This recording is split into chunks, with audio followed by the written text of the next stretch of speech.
Assalamu alaikum students of 7th class. Hope you all are fine at your homes and doing your work regularly. So students, I am your science teacher. Welcome back. Open your science book page number 66. So student, today our topic of discussion is neutralization reaction. Students, आज मैं आपको बताऊंगी कि neutralisation reaction क्या होते हैं, कि हम रिएक्शंस को किस तरह से न्यूट्रलाइज कर सकते हैं। तो स्टूडेंट्स, जैसे कि आपको पता है, जब भी कोई रिएक्शन होता है तो उसमें एसिड और बेस जो है उसका रिएक्शन होता है, या एसिड किसी मेटल के साथ रिएक्ट करती है, इसी तरह बेस जो है वो किसी मेटल के साथ रिएक्ट करती है। तो स्टूडेंट, न्यूट्रलाइजेशन रिएक्शन हम ऐसे रिएक्शन को कहते हैं जिसमें हमारे पास एक एसिड होती है और एक बेसिक सोल्यूशन होता है। वो दोनों जब आपस में मिलते हैं तो वो एक दूसरे के इफ़ेक्ट को ख़त्म कर देते हैं और उससे फिर हमारे पास क्या बनता है, सॉल्ट बनता है एंड वाटर बनता है। देखिए, एक एसिड है और एक बेस है। अब जो एसिडिक सोल्यूशन है, देखिए इसकी नेचर एसिडिक है, और जो बेसिक सोल्यूशन है इसकी नेचर जो है वो बेसिक है, मतलब ये बेसिक इन नेचर है। लेकिन जब ये दोनों आपस में मिलेंगे तो ये एक दूसरे का एसिडिक और बेसिक जो इफेक्ट है उसको ख़त्म कर देंगे और हमें क्या देंगे बदले में, साल्ट एंड वाटर। तो ऐसे रिएक्शंस को हम कहते हैं न्यूट्रलाइजेशन रिएक्शंस। तो चलिए स्टूडेंट्स, आपको एक एग्जांपल के साथ समझाती हूँ। हमारे पास एसिड है हाइड्रोक्लोरिक एसिड, HCl है हमारे पास, क्योंकि HCl जो है ये एक स्ट्रॉन्ग एसिड है। अब एक स्ट्रॉन्ग एसिड जो है वो क्या करता है, एक स्ट्रॉन्ग बेस के साथ रिएक्ट करता है। यहाँ पे हमारे पास एक स्ट्रॉन्ग बेस है सोडियम हाइड्रोक्साइड NaOH। तो स्टूडेंट्स देखें, अब यहाँ पे जो सोडियम है वो क्लोराइड के साथ मिलके सोडियम क्लोराइड यानी कि सॉल्ट बना देगी। इसको हम कॉमन सॉल्ट भी कहते हैं, जो हम घरों में यूज़ करते हैं। और पीछे हमारे पास देखें, यहाँ पे एक हाइड्रोजन बची है और यहाँ पे ऑक्सीजन और हाइड्रोजन।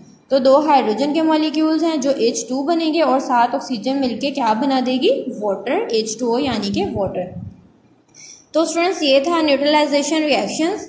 चलिए नेक्स्ट हम एक एक्टिविटी पढ़ते हैं जिससे हमें मज़ीद जो है वो समझ आ जाएगी कि न्यूट्रलाइजेशन रिएक्शंस जो हैं वो किस तरह से होते हैं। तो स्टूडेंट्स, सबसे पहले क्या करना है, हमने एक बेसिक सोल्यूशन प्रिपेयर करना है जिसमें हमने 20 ml डिल्यूट सोडियम हाइड्रोक्साइड लेना है। स्टूडेंट्स, जैसे कि आपको पता है, आप जानते हैं कि डाइल्यूट सोल्यूशन ऐसा सोल्यूशन होता है जिसमें हमारे पास वाटर की क्वांटिटी ज़्यादा होती है। तो 20 ml हमने सोडियम हाइड्रोक्साइड सोल्यूशन बनाया। फिर आपने क्या करना है कि इस सोल्यूशन को आपने एक बीकर में ले लेना है या टेस्ट ट्यूब में। यहाँ पे हमारे पास देखें बीकर इस तरह का होता है, इसे हम कहते हैं बीकर। तो स्टूडेंट्स, बीकर में हमने लिया सोल्यूशन सोडियम हाइड्रोक्साइड। अब आपने क्या करना है, अब आपने फ्यू ड्रॉप्स लेने हैं ड्रॉपर की मदद से फिनोफ्थलीन के। फिनोफ्थलीन जो है वो एक इंडिकेटर है, जैसे कि आपको कल मैंने बताया था। तो जैसे ही हम स्टूडेंट फिनोफ्थलीन के ड्रॉप्स जो हैं वो इस सोल्यूशन में ऐड करेंगे तो क्या होगा कि इसका जो कलर है वो पिंक हो जाएगा। तो इससे आपको क्या समझ आई है कि जो फिनोफ्थलीन है, जैसे ही हम उसको किसी सोल्यूशन में ऐड करें, अगर उसका कलर पिंक हो जाता है तो वो हमारे पास सोल्यूशन कौन सा होता है, बेसिक सोल्यूशन। ठीक है, बेसिक इन नेचर। तो सोडियम हाइड्रोक्साइड एक बेस थी, उसका सोल्यूशन बेसिक था। जैसे ही हमने उसमें फिनोफ्थलीन के ड्रॉप्स ऐड किए तो इसका जो कलर है वो पिंक हो गया। इससे हमें ये पता चला कि जो हमारा सोल्यूशन है वो बेसिक सोल्यूशन है। चलिए स्टूडेंट्स, अब इसको हम न्यूट्रलाइज करते हैं। स्टूडेंट्स, अब इस सोल्यूशन को न्यूट्रलाइज करने के लिए क्या करना है आपने, हम उसमें क्या करते हैं, हाइड्रोक्लोरिक एसिड, जो कि हमारे पास एसिड है HCl। ठीक है, अब हमने उस बीकर में हाइड्रोक्लोरिक एसिड यानी HCl के कुछ ड्रॉप्स जब ऐड किए तो उससे क्या होगा कि जो पिंक कलर है वो ख़त्म हो जाएगा। यानी कि हमने जैसे ही उसमें एसिड ऐड किया तो जो बेसिक इफेक्ट था वो न्यूट्रलाइज हो गया। तो इससे हमें ये प्रूव हुआ कि जब कोई एसिड जो है वो किसी बेस के साथ मिलता है तो फिर हमारे पास जो रिएक्शन है वो न्यूट्रलाइज हो जाता है, यानी कि ख़त्म हो जाता है। तो स्टूडेंट्स, ऐसे रिएक्शन को हम कहते हैं neutralization reaction. Students, next topic है हमारे पास सॉल्ट। तो जैसे कि आपको पता है कि हमने बहुत दफ़ा ये पढ़ लिया है कि सोडियम क्लोराइड यानी NaCl को हम कॉमन सॉल्ट कहते हैं, जो कि हम अपने घरों में यूज़ करते हैं। तो स्टूडेंट्स, जो सॉल्ट होता है ये भी 3 तरह का होता है, यानी इसकी जो नेचर है वो बेसिक भी हो सकती है, एसिडिक भी हो सकती है और न्यूट्रल भी हो सकती है। अब हमारे पास जो सॉल्ट हैं वो 3 तरह के होते हैं ना, acidic salt, basic salt and neutral salts. तो स्टूडेंट्स, जब एसिडिक सॉल्ट है वो कैसे बनता है, अब जैसे कि हमें पता है कि जब भी कोई एसिड और बेस आपस में मिलते हैं तो वो एक दूसरे के इफेक्ट को न्यूट्रलाइज करते हैं और बदले में हमें क्या देते हैं, सॉल्ट्स देते हैं। ठीक है, अब एसिडिक सॉल्ट तब बनेगा जब एक स्ट्रॉन्ग एसिड जो है वो एक वीक बेस के साथ मिलेगा। ठीक है, एसिड मिल रहा है बेस के साथ तो क्या बनता है, सॉल्ट। लेकिन अगर एसिड जो है वो स्ट्रॉन्ग है तो फिर हमारे पास जो सॉल्ट होगा वो एसिडिक इन नेचर होगा, यानी कि इसमें एसिड की जो क्वांटिटी है वो ज़्यादा है। और इसी तरह स्टूडेंट अगर जो बेसिक सॉल्ट है वो किस तरह बनेगा, बेसिक सॉल्ट में अब ऐसा होगा कि हमारे पास जो एसिड है वो वीक होगा लेकिन जो हमारे पास बेसिक सोल्यूशन होगा वो स्ट्रॉन्ग होगा, तो ऐसे सोल्यूशन को हम कहेंगे बेसिक सॉल्ट। और स्टूडेंट जब एक स्ट्रॉन्ग एसिड है वो रिएक्ट करेगा किसी स्ट्रॉन्ग बेस के साथ तो हमारे पास जो रिएक्शन है वो न्यूट्रलाइज हो जाएगा और क्या मिल जाएगा हमें, न्यूट्रल सॉल्ट्स। तो स्टूडेंट्स आपको उम्मीद है कि इस चीज़ की समझ आ गई होगी कि हमारे पास जो सॉल्ट्स हैं वो किस तरह से बनते हैं, एसिड और बेस के मिलने से बनते हैं, और जो एसिडिक सॉल्ट है वो किससे बनता है, और जो बेसिक सॉल्ट है वो किससे बनता है, और एसिड और बेसिक सोल्यूशन जब आपस में मिलते हैं तो रिएक्शन न्यूट्रलाइज होता है और हमें न्यूट्रल सॉल्ट मिलता है। Students here are some common examples of salt. Sodium chloride जिसे हम कॉमन साल्ट भी कहते हैं, तो देखें कि जो कॉमन साल्ट यानी कि सोडियम क्लोराइड है ये किस तरह से बनता है। तो जब भी कोई सॉल्ट बनता है तो उसके पीछे क्या होता है, एक एसिड मिल रहा होता है और एक बेसिक सोल्यूशन मिल रहा होता है। तो अब देखें इस हमारे कॉमन सॉल्ट का जो पेरेंट एसिड और पेरेंट बेस जो है यानी कि जिससे ये बन रहे हैं वो क्या है। तो सोडियम क्लोराइड के बनने के लिए हमारे पास हाइड्रोक्लोरिक एसिड और सोडियम हाइड्रोक्साइड जब मिलते हैं तो हमें क्या मिलता है, सोडियम क्लोराइड यानी कि कॉमन सॉल्ट। इसी तरह फर्दर एग्जांपल्स ऐसे ही हैं, सोडियम कार्बोनेट जिसे वॉशिंग सोडा कहते हैं वो इन दोनों सॉल्यूशन से मिलके बनते हैं। इसी तरह से अमोनियम नाइट्रेट, पोटाशियम सल्फेट और कैल्शियम कार्बोनेट जिसको मार्बल या फिर लाइमस्टोन चाक भी कहते हैं।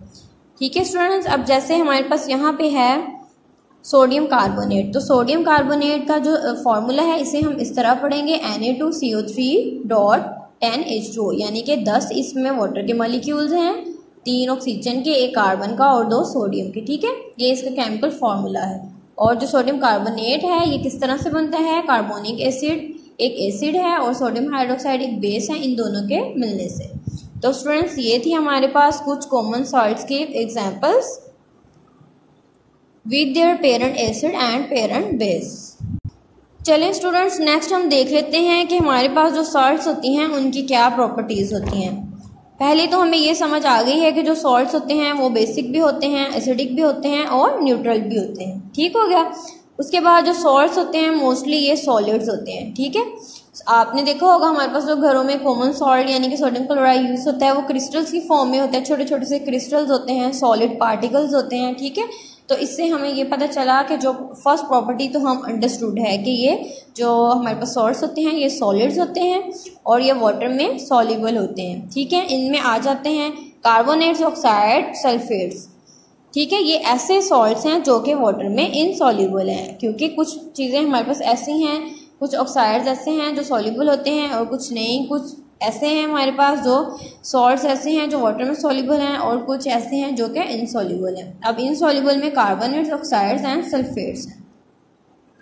स्टूडेंट जो सॉल्ट्स होते हैं ये हमारे पास गुड कंडक्टर होते हैं इलेक्ट्रिसिटी के, यानी कि अगर पानी में हमारे पास वाटर को डिसॉल्व कर लिया जाए तो उसमें से इलेक्ट्रिसिटी जो है वो पास आउट हो जाएगी।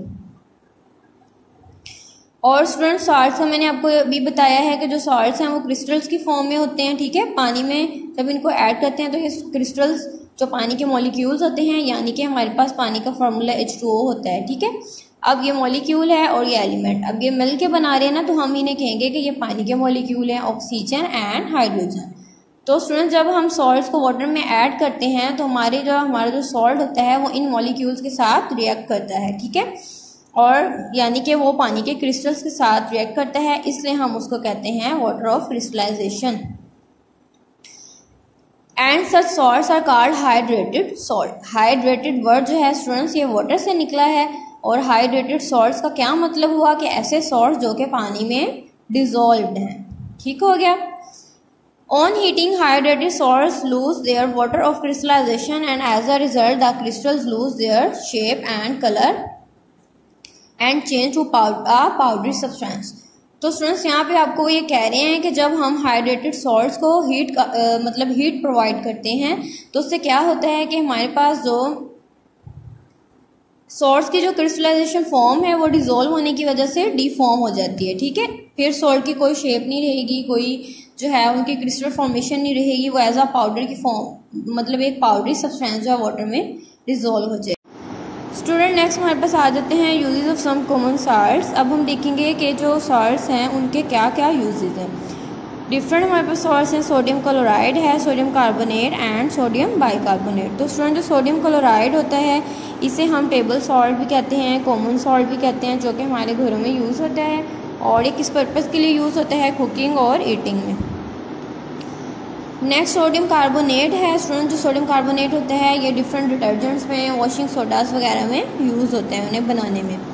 सोडियम बाइकार्बोनेट जो होता है NaCO3, इसे हम बेकिंग सोडा भी कहते हैं और स्टूडेंट्स ये जो है डिफरेंट बेकिंग इंडस्ट्रीज़ में, बेकिंग प्रोडक्ट्स में यूज़ होता है। नेक्स्ट स्टूडेंट हमारे पास है कॉपर सल्फेट CuSO4। ये जो है ये फंजीसाइड्स में यूज़ होता है। फंजीसाइड्स जो हैं वो फंजाई को ख़त्म करने के लिए बनाया जाता है और इसके अलावा ये डाइंग इंडस्ट्री में यूज़ होता है also as a wood preservative, और वुड को महफूज करने के लिए एज अ प्रिजर्वेटिव यूज़ होता है। नेक्स्ट हमारे पास आ जाता है सिल्वर नाइट्रेट AgNO3 और ये यूज़ होता है in developing films and photography. Photography में फिल्म्स को डेवलप करने के लिए, फोटोग्राफ्स को डेवलप करने के लिए हमारे पास क्या यूज़ होता है, सिल्वर नाइट्रेट। नेक्स्ट स्टूडेंट हमारे पास है कैल्शियम कार्बोनेट और जो कैल्शियम कार्बोनेट होता है इससे क्या होता है, मेटल जो है वो एक्सट्रैक्ट होती हैं और जो कैल्शियम ऑक्साइड जो मतलब कैल्शियम कार्बोनेट में से अगर CaO जो है ये निकाल लिया जाए तो ये कैल्शियम ऑक्साइड बनता है और ये हमारे पास वाइट वॉशिंग में, पेंट्स वगैरह में यूज़ होता है। Next student ammonium nitrate and ammonium sulphate है। ये तो अपने नाम से ही शो हो रहे हैं कि जो अमोनिया, आपने अक्सर सुना होगा अमोनिया की जो खाद होती है, अमोनिया खादें, तो ये जो है फर्टिलाइजर्स में यूज़ होते हैं, ठीक है। डिफरेंट खादें बनाने में यूज़ होते हैं जो हमारी सॉइल को फर्टिलाइज करने में हेल्प आउट करते हैं। पोटेशियम नाइट्रेट है स्टूडेंट्स, ये गन पाउडर में और मैच स्टिक्स बनाने में यूज़ होता है और डिफरेंट फर्टिलाइजर्स बनाने में भी यूज़ होता है, जो ऐसे फर्टिलाइजर जो हमारी ग्लास इंडस्ट्री में यूज़ होते हैं।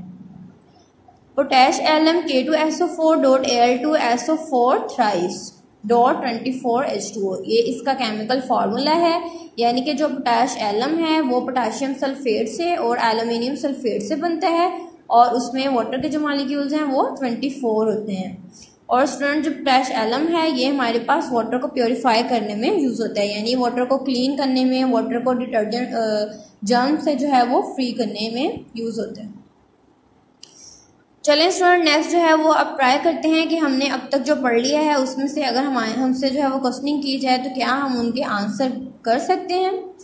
फर्स्ट वन है substances used for testing acids and bases. तो स्टूडेंट्स एसिड्स और बेसिस को टेस्ट करने के लिए जो सब्सटेंस यूज होते हैं उन्हें क्या कहते हैं, indicators. Very good.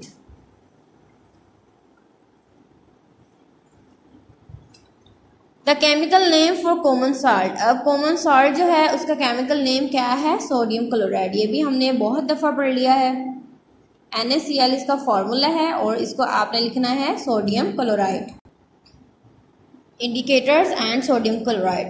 Third one है a commonly used and acid. तो स्टूडेंट्स वो कौन सा हमारे पास एसिड है जो as a and acid use होता है, यानी कि वो एसिडिटी को रिड्यूस करता है, तो ये भी हमने पढ़ा था। तो एज अ एंड एसिड जो है वो हमारे पास है magnesium hydroxide. Student last one है हमारे पास reaction between acids and bases. तो अभी हमने पढ़ा है कि एसिड्स और बेसिस के दरमियान में जो रिएक्शन होता है उसे हम क्या कहते हैं, न्यूट्रलाइजेशन रिएक्शन, न्यूट्रलाइजेशन। स्टूडेंट्स ये था आज का मेरा लेक्चर। उम्मीद है आप इसको एक दफ़ा खुद से भी पढ़ेंगे और इसको अंडरस्टैंड करेंगे। तो मिलते हैं नेक्स्ट वीडियो में, तब तक अपना बहुत ख्याल रखिएगा। Stay blessed, stay home, stay safe, take care and अल्लाह हाफिज़।